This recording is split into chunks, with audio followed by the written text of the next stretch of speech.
This video is sponsored by Skillshare.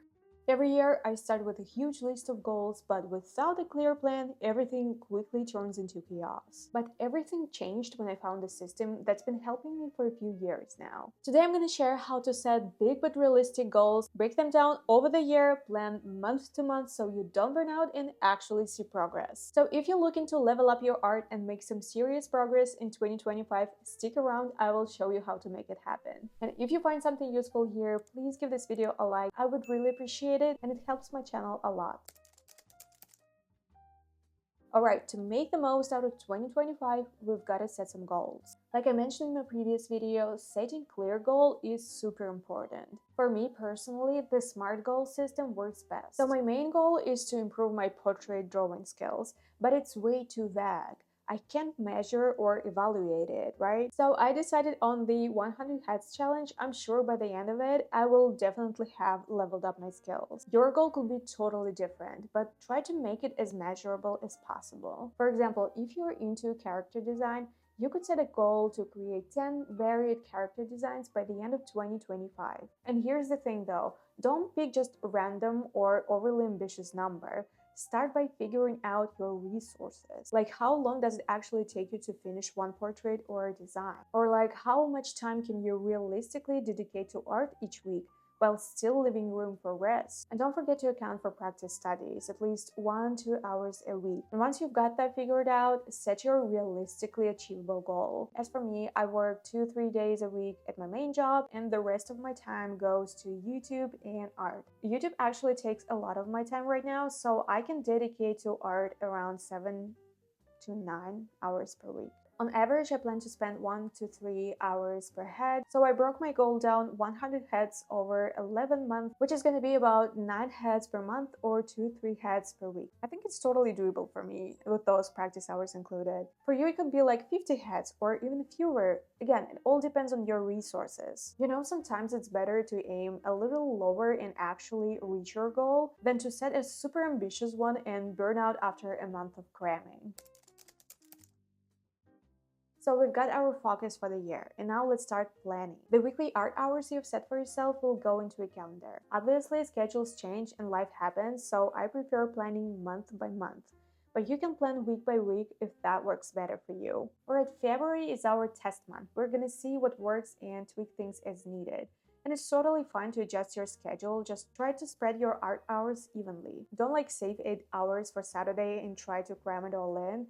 It's better to do like smaller chunks, but every other day. Right, let's jump into my calendar. I'm gonna use Google Calendar, but you can use whatever you like. Alright, first I block off my work days. It's usually Saturday and Sunday, and sometimes also Friday.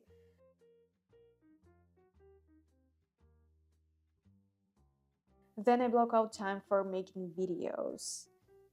Just so you know, I already have a content plan in place. I have ADHD, so I know how important to give myself a little extra time just in case. So if I think filming will take me 1 day, I block 2 because it's still a bit of a wild card for me. Just so you know, it's not the first time I'm recording this video. I hope this one is gonna be okay. And then I try to fit in my drawing hours. For me, it's different days each week. I usually don't draw on filming days or work days. Those drain my energy and I can't do much after.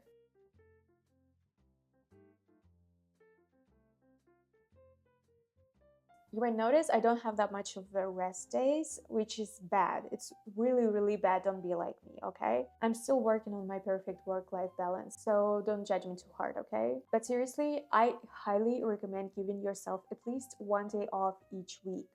I have probably 1 day off every 2 weeks, I guess. Sometimes more, depends on my work. Yeah, but it works for me.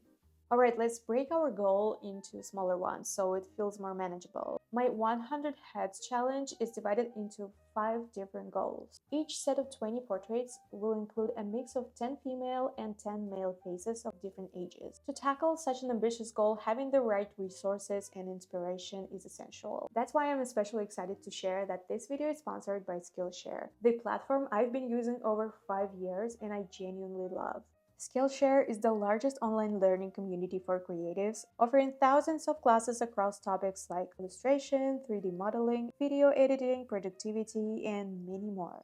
It's designed by industry experts who share not just their techniques but also their tools and professional journeys, making it an amazing resource for anyone looking to learn or grow. One class that really stands out for me is Create a Stylized Portrait by Melissa de Nobrega. It's incredibly well structured, breaking everything down step by step, which is so helpful if you're short on time or just starting out. This class helped me take my stylization skills to the next level, and if you check the projects, you might even spot a piece I uploaded over 2 years ago. What I love is that you're not just passively watching lessons, you're encouraged to create your own projects, upload them, and even get feedback from a community or a teacher. It's such a great way to stay engaged and actually see your progress. Another thing I found really useful is Skillshare's Learning Paths. These are curated collections of classes that guide you through mastering a specific skill, whether it's illustration, animation, or productivity. It's like having a personalized roadmap for your learning. If you're looking to improve your drawing skills, learn new techniques, or explore something completely new, you can try Skillshare for free for a whole month. Because the first 500 people to use my link in the description will get a 1-month free trial of Skillshare. I've linked some of my favorite classes in the description, so check them out and let me know which ones inspire you the most. Thank you Skillshare for sponsoring this video. Okay, let's get back to planning. After breaking our goal into smaller ones, it's time to organize them month by month. This way, we will have a clear plan for the entire year, with each month focused on something specific. No more things like, I don't know what to draw. To do this, I'm making a simple table in numbers. You can draw one on paper or use Google Sheet or whatever works for you. The key is to visualize the plan no matter the format. On the left, I add the month, and on top, I add my main goal and studies I'm gonna do this year.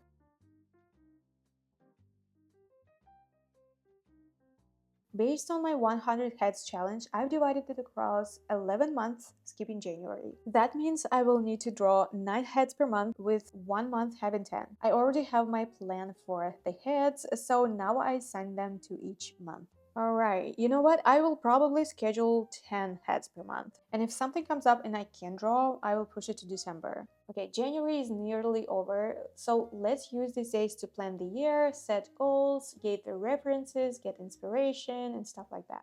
So for this month, I will write down planning and gathering references. It's all about laying the groundwork for the entire year. Okay, February will kick off with simpler goals. I will focus on 10 portrait sketches from different angles. And my sub goal of 20 sketches, 10 female and 10 male, will be split across February and March. In February, I will prioritize female sketches, and in March, male. Of course, if I get bored drawing just one, I will mix it up. The main idea is balance as long as I end up with 20 sketches total. And March will focus on 10 male portrait sketches. Next, my sub-goal is 20 black and white portraits, focusing on stylization and shape design. So April will be for female portraits and May for male. And I follow this pattern for the remaining sub-goals, planning them out through the year.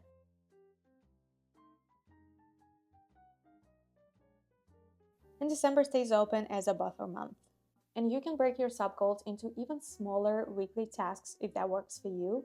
For me, it will be about 2 or 3 portraits a week. And now let's plan different studies to focus each month. These can align with your main goal or be something totally different to mix things up and learn new skills. For example, if you've been wanting to practice drawing hands, this is your chance.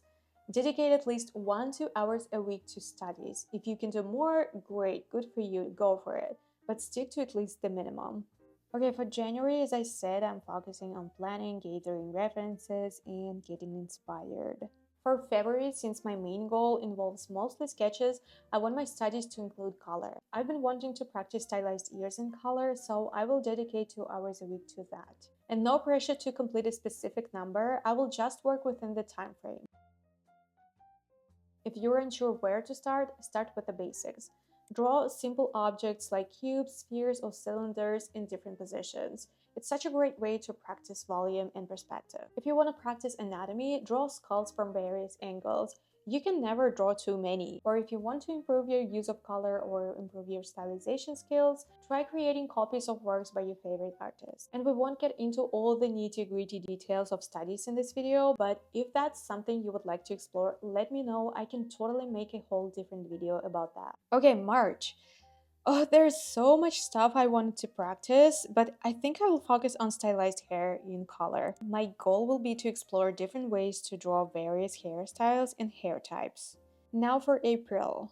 I want to stick with something colorful, so I will focus on studying works by old masters and my favorite modern artists. And this is going to help with so many things like stylization, color, rendering, and honestly just overall inspiration. Okay, moving on to May. I still want to keep it colorful, so why not practice stylized mouths with teeth? I've been wanting to do this for ages, but never found the time. Maybe I'll even try something new, like experimenting in Photoshop or Krita. I don't know. June is next. Since I'll already be working on color portraits, my studies will focus on, let's say, sketching folds and drapery with different lighting. And I will put extra attention on tone and light work. This will not only improve my shading, but also help with form and movement. This is definitely something to add to your practice. In July, I will switch to analytical sketches of different body parts to build up my anatomy knowledge. I won't worry too much about volume here, the focus will be on muscles, bones, and torsos. I'll do as much as I can fit in. Alright, August. Things are getting a bit more intense with my main goal since I'll be focusing on dramatic lighting for portraits. So, to keep studies simple, I will focus on quick figure sketches in different poses, and for warm ups, I will do 30-second gesture drawings. Seriously, this is such a great exercise for improving proportions and flow.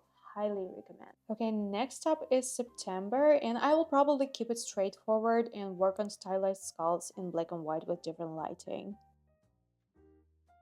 Okay, I think October will be a perfect time for rendering clothes and experimenting with different materials and fonts and color.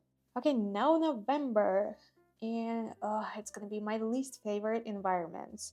I'll focus on landscapes, architecture, or interiors. And this is totally out of my comfort zone, but I gotta grow somehow, right? And finally, December. This is hands down the busiest month of the year, so I will keep it light and fun. Probably some colorful still lifes to practice my color sense and take a break from portraits. Okay, one key thing to remember, your studies aren't set in stone. If, let's say, in March you realize you're struggling with drawing noses, shift your April focus to analytical nose studies. Studies should be flexible, and tweaking them as you go is totally fine. I also love to use December to reflect on the year, what worked, what didn't, where I've improved. So basically analyzing the entire year. And this is probably one of the most important parts, how to stay on track and not fall off while working towards your goal. Here are a few things I want you to pay attention to. First off, use the rest of January to prepare your materials in advance. For example, with my 100 Heads challenge, I start by finding references and organizing them into separate folders for each month. And I don't just collect portraits that I plan to draw, but also artworks that inspire me. The same goes for studies. Prep all the references you want to use ahead of time. Honestly, the more references you gather, the better. Also look for tutorials and videos related to your monthly focus that can answer your questions and give guidance. The next one is join an art community and share your progress. I'll be launching my Discord soon for exactly this purpose, a place where you can chat, get feedback, find support, and more. I'll post a link on my Instagram, so if you're not following me yet, make sure to do that so you don't miss it. Don't forget to rest. Sometimes we totally overlook how important proper rest is for recharging your energy and creativity. And if you're feeling completely drained, don't force yourself to draw. This is literally the worst thing you could do. Use that time to recover instead. And like I said in my previous video, taking breaks is crucial for being able to look at your art with fresh eyes. Next one is celebrate small wins. Our brain love rewards, and actually they are a great way to keep yourself motivated. So don't forget to mark the completion of each step in your main goal. Treat yourself something nice or give yourself a creative day off, whatever works for you. Check your plan every month and adjust it as needed. This is super important to stay consistent and avoid burnout. Life is unpredictable, and it's totally fine if your goal shifts a bit. And that's pretty much my plan for 2025. Share your big goals in the comments. I would love to know what are you working on. Make sure to like this video and subscribe to my channel. Thanks for watching, and I will see you very soon in the next one.